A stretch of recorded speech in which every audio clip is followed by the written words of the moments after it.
Annual পরীক্ষা অর্থাৎ third summative ইভ্যালুয়েশনের পরীক্ষার জন্য তোমরা যারা ক্লাস 9-এ পড়ছো তোমরা অনেকে প্র্যাকটিস করছো রায় মার্টিনের প্রশ্ন বিচিত্রাকে ধরে।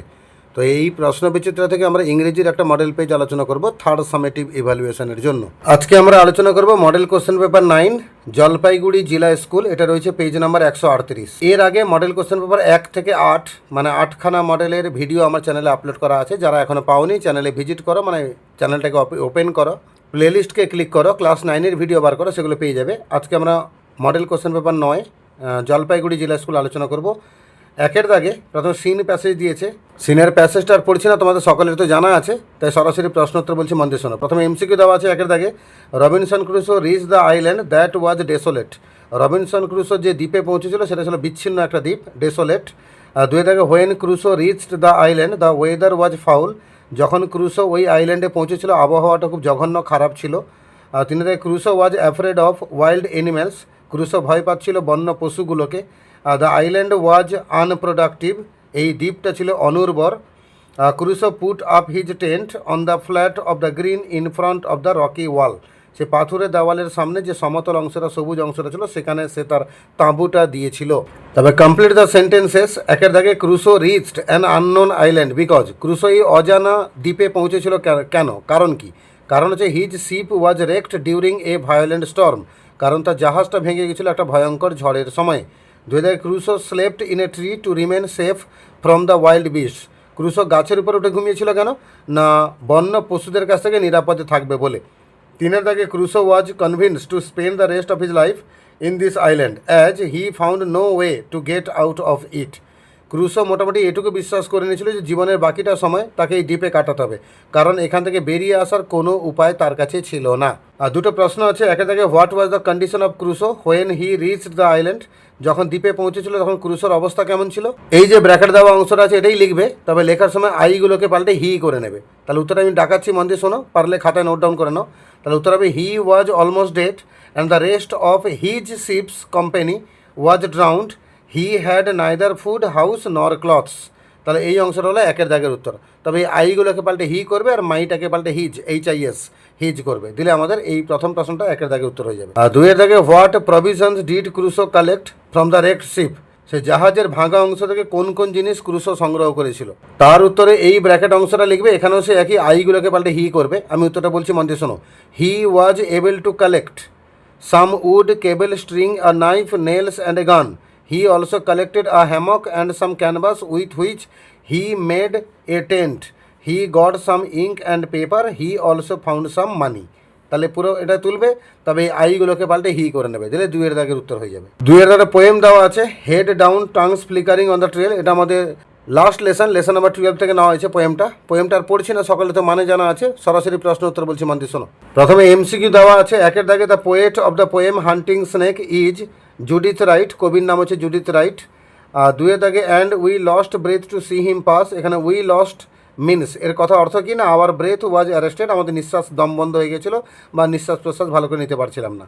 আর তিনের দাগে, the scales of the snakes are shining like diamond. ওই সাপের গায়ে যে আঁশগুলো সেগুলো হীরের মতো চকচক করছিল। আর চার দাগে, the intent of the snake was fierce. সাপের যে উদ্দেশ্য সেটা হিংস্র বা ভয়ঙ্কর ছিল। আর বি দাগে দুটো কোশ্চেন দেওয়া আছে। প্রথম প্রশ্ন, describe the snake as it moved on. সাপটা যেই এগোচ্ছিল তার একটু বিবরণ দাও। তার উত্তরে আমরা লিখবো, the snake was reeling by with down head and tongue flickering. দুয়ে দাগে, what were the reactions of the onlookers when they saw the snake. উত্তর লিখবো, they lost their breath and they stood still. এবার একটা unseen দিয়েছে, পড়ছি শোনো। The country's biggest inland lake Chilika, মানে ভারতবর্ষের মধ্যে সবচেয়ে বড় অন্তর্বর্তী হ্রদ সেটা হচ্ছে চিল্কা হ্রদ। কানেক্টস উইথ দ্য বে of Bengal through a narrow mouth. তার বঙ্গোপসাগরের সঙ্গে যোগাযোগ একটা সরু অংশ দিয়ে। Hence making it by nature a tropical lagoon. এর ফলে স্বভাবে বা ভৌগোলিকগত বৈশিষ্ট্যের দিক থেকে একে ট্রপিক্যাল লেগুন বলা যায়, মানে ক্রান্তীয় লেগুন বলা যায়। The lake is dotted with a number of পিকচারেস্ক islands. এই হ্রদে ভরা, মানে এই দ্বীপে বা চিল্কা হ্রদে ভরা রয়েছে অনেকগুলো অসংখ্য ছোট ছোট ছবির মতো দেখতে সুন্দর আইল্যান্ডগুলো। Bearing evocative names like honeymoon island, breakfast island and bird island. তো এখানে যে ছোটো ছোটো দ্বীপগুলো আছে তাদের বেশ আকর্ষণীয় নামগুলো রয়েছে, যে তিনটা নাম দেওয়া আছে এখানে। Its beauty is further enhanced by its wide variety of aquatic fauna and migratory birds. তো এই চিল্কা হ্রদের সৌন্দর্য আরও বেড়ে যায়, কারণ সেখানে বিভিন্ন ধরনের ওই সামুদ্রিক জলজ ফনা পাওয়া যায় এবং বিভিন্ন পরিযায়ী পাখি পাওয়া যায়। It's source are the habitat of beautiful black বাক্স। আর এর কিনারাগুলো সুন্দর বাসস্থান, ওই সুন্দর কালো রঙের যে বাক্সগুলো তাদের বাসস্থান হচ্ছে এই চিল্কা হ্রদের পাড়গুলো। The 19th century Odia poet Radhanath Ray remark that Chilika was truly a thing of beauty, a joy for ever. তো ঊনবিংশ শতাব্দীর ওড়িয়া কবি রাধানাথ রয় তিনি মন্তব্য করেছেন যে চিল্কা হচ্ছে সত্যিকারের একটা সৌন্দর্যের জিনিস এবং সেটা চিরদিনের আনন্দের জিনিস। This lake is surrounded by numerous hills. এই হ্রদের চারপাশে রয়েছে অসংখ্য ছোট ছোট পর্বত। Hills its colour changes magnificently with the passing clouds. চলমান মেঘের দ্বারা এর সৌন্দর্য পরিবর্তিত হয় অ্যান্ড দ্য সানস পজিশন এবং সূর্যের অবস্থানের কারণে। The picture postcard beauty is enhanced by the hundreds of boats which set sail everyday. এবং এই ছবির সৌন্দর্য আরও বাড়ে কারণ শত শত নৌকা চলে প্রত্যেক দিন, রওনা হয়। Wafted by the breeze from the sea, সমুদ্র থেকে ভাসমান বাতাসের দ্বারা। The fisherman making bountiful catch of prawn. আর মৎস্যজীবীরা প্রচুর পরিমাণে মাছ ধরে, চিংড়ি মাছ আর ম্যাকারেল, তার সঙ্গে ক্র্যাব মানে কাঁকড়া, এগুলো ধরে। Chilka wears grand look specially in winter when it becomes home to exotic species of migratory birds arriving in large number from lands as far off as Siberia and Mongolia and from some other cold countries. তো চিল্কাতে দারুণ সৌন্দর্য ফুটে ওঠে শীতকালে, কারণ সেখানে প্রচুর পরিমাণে পরিযায়ী পাখিগুলো আসে, প্রচুর সংখ্যায় আসে, বিশেষ করে ওই সাইবেরিয়া, মঙ্গোলিয়া ইত্যাদি ঠান্ডা শীতপ্রধান দেশগুলো থেকে। There is a goddess Kalijai temple, Kalijai মন্দির আছে ওখানে। Abode of its presiding deity, ওখানকার স্থানীয় দেবতা বা দেবী। On a tiny island in Chilika, চিল্কার একটা ছোট্ট দ্বীপের মধ্যে। Another attraction, the island is home for migratory birds called Nalabana. তো সেখানে আর একটা পরিযায়ী পাখি আছে যার নাম হচ্ছে Nalabana. The visitors of the lake can reach the emerald green islands by motor launches of the Odisha Tourism Development Corporation OTDC stationed at Borkul and Rambhu that are available on hire. তো tourist যারা যাবে তারা এই সবুজ দ্বীপগুলোতে ঘুরতে পারবে। Odisha tourism ডিপার্টমেন্টের নৌকা ওখানে চলে। বরকুল এবং রম্ভা এসব জায়গায় তারা ঘাটে ওগুলো বাঁধা থাকে বা ওখানে ভাড়ায় পাওয়া যায়। Motor launches of the state revenue department are also available at nearby Balugaon. কাছে বালুগাঁওর কাছে কিছু এই স্টেট রেভিনিউ ডিপার্টমেন্টের কিছু মোটর সেগুলোও চলাচল করে।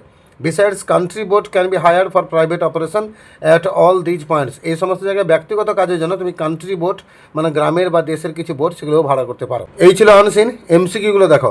ওটিডিসিজ responsibility is to develop Odisha's tourism হবে। আর Radhanath Ray was a poet হবে। Chilika is dotted with islands হবে।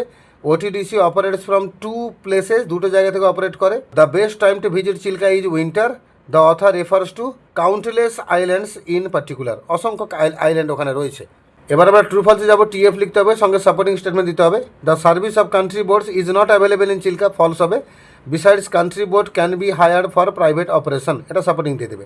Siberia is not a cold country, এটাও ফলস হবে। সাপোর্টিং দেবে Siberia and Mongolia and from some other cold countries.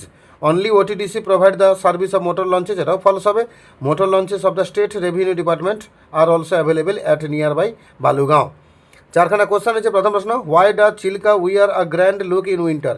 শীতকালে দারুণ চমক সৌন্দর্য ফুটে ওঠে চিল্কাতে কেন? তার উত্তরে এই বাক্যটা লিখবে, এই যে ব্র্যাকেটটা শুরু হচ্ছে। Chilka wears a grand look specially in winter when it becomes home to exotic species of migratory birds arriving in large number from lands as far of as Siberia and Mongolia and from some other cold countries.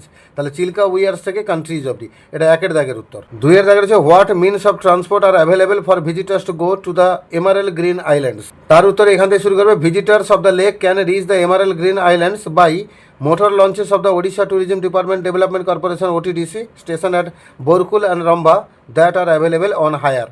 তাহলে visitors of the lake থেকে শুরু করে available on higher পর্যন্ত, এটা C দুইয়ের দাগের উত্তর। তিনের দাগের হচ্ছে, how do fleet of boats enhance the beauty of Chilika? চিল্কাতে ওই নৌকার যে যাতায়াতগুলো সেটা কী করে সৌন্দর্য বাড়ায়? তার উত্তরে এখান থেকে লিখবে, the picture posted beauty is enhanced by the hundreds of boats which set sail everyday wafted by the breeze from the sea, the fisherman making bountiful catch of prawn, mackerel and crab. তাহলে the picture postcard থেকে শুরু করে crab অবধি, এটা আমাদের C তিনের দাগের উত্তর। আর চারের দাগে, why is Chilika consider to be the tropical lagoon? তার উত্তরে প্রথম দেড় লাইন লিখবে, the country's biggest inland lake Chilika connects with the বে of Bengal through a narrow mouth, hence making it by nature আর ট্রপিক্যাল ল্যাগুন। গ্রামার রয়েছে প্রথমে আর্টিকেল প্রিপোজিশন, আমি উত্তর সহ বাক্যগুলো বলছি শোনো। For a months time left for him before his retirement he wants to bring many changes in the office. 2 এর দাগে ভার্বের কারেক্ট ফর্ম দিয়ে শূন্য সম্পর্ক করতে বলেছে। 5 এর দাগে আমি উত্তর সহ বাক্যগুলো বলছি শোনো। One day Niloy was all alone in the house, he was watching television and then he heard a sound coming from the kitchen, he became very curious. 6 এর দাগে ডু অ্যাজ ডাইরেক্টেড কী করতে হবে ব্র্যাকেটে বলা আছে। 1 এর দাগে the teacher said to the student shut the door at once, narration change করতে বলেছে। তার উত্তর লিখবে the teacher order the student to shut the door at once. 2 এর দাগে Bumrah was injured, he bowled brilliantly in the match. এটাকে adverbial clause লাগিয়ে complex করতে বলেছে। উত্তরে আমি এখানে লিখেছি সংক্ষেপে লিখেছি 2 1,2। তুমি এভাবে লিখবে না, 1 মানে প্রথম বাক্য, 2 মানে সেকেন্ড বাক্য। তাহলে 2 লিখবে, প্রথম বাক্য দেবে, কমা দেবে, সেকেন্ড বাক্য লিখবে। উত্তরটা বলছি একবার মন দিয়ে শোনো, খাতায় নোট ডাউন করে নাও। উত্তর লিখবে 2 Bumrah was injured, comma he bowled brilliantly in the match. 3 থেকে some people were walking on the frozen lake, complex করতে বলেছে। তার উত্তরে লিখবে some people are walking on the lake which is frozen. 4 দেখেছে my friends gave me nice gifts on my birthday, এটাকে voice change করতে বলছে। উত্তর বলবে I was given nice gifts on my birthday by my friends. আর 7 থেকে phrasal ভাব rejected, উত্তর হবে টার্নড ডাউন। আর বিগান উত্তর হবে সেট ইন, রিকভার্ড উত্তর হবে কাম রাউন্ড, ওবেড উত্তর হবে ক্যারিড আউট। আর 8 থেকে আনসিন থেকে 3খানা ভোকাবুলারি, 3খানা শব্দ খুঁজতে হবে। এক্সিস্টিং ইন লার্জ নাম্বারস, এর উত্তর হতে পারে বাউন্ডফুল, হতে পারে নিউমারাস, হতে পারে, দুটো শব্দই আনসিন আছে, যে কোনো একটা লিখলেই হবে। Are very small in size or amount, উত্তর লিখবে tiny. Growing or living in on or near water, জলে বসবাসকারী মানে জলজ, ইংরেজি হবে অ্যাকোয়াটিক। এইভাবে মডেল কোশ্চেন পেপার 9 সেখানে যে ইংরেজিটা ছিল তার আমরা সিন আনসিন গ্রামার আলোচনা করলাম। এর পরবর্তী মডেলগুলো তাড়াতাড়ি আপলোড হয়ে যাবে। তো যারা নতুন আছো চ্যানেলটাকে সাবস্ক্রাইব করে রাখো, যাতে পরবর্তী ভিডিও তোমাদের কাছে তাড়াতাড়ি পৌঁছাতে পারে।